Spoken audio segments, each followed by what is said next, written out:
ذات لأمها ما يقع لها من تحرش من طرف أستاذ مادة اللغة العربية. في هذه القاعة بالطابق الأول بمدرسة أحمد الزرقطوني بنيابة البرنوسي كان يقع التحرش المفترض، فعل اختلفت أوجهه من تلميذة لأخرى. كنت كنفرق الدفاتر وقال لي اجي، مني بغى يهزني ما بغيتش نتهز ليه وحل لي الجاكيطه ودار لي داكشي من برا وصافي. واحد النهاريات كنت جالسه في بلاصتو وهو يعيط عليا، عيط عليا حدا البيرو ويشدني ويدير لي داك الشيء الخايب. دابا انا كنت في الطاوله الاخرى هاكي وهو جابرك حدايا وبدا يدير لي داك الشيء من برا وانا ندفعو.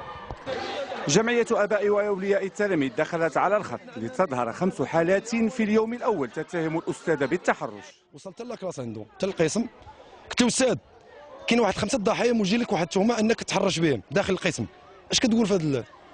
قال لي لا حضر راسو، قال لي ولا دابا انا عندي 40 تلميذ وهذيك قلت له شوف لا كان واحد كانت بنيه ولا جوج 3 غنكذبوهم، ولكن 5 بزاف. وواحد راسو قال لي انا عندي مرض نفساني، سيتادير راه دير.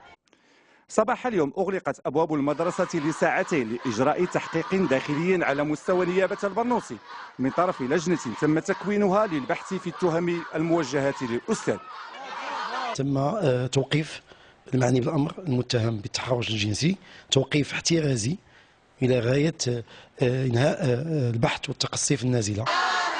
في ظرف 3 أيام وصل عدد الشكايات إلى 25 شكاية أحيلت على القضاء للبت في الاتهامات الموجهة للأستاذ الذي تفيد المعلومات أنه متزوج ويبلغ من العمر 53 سنة.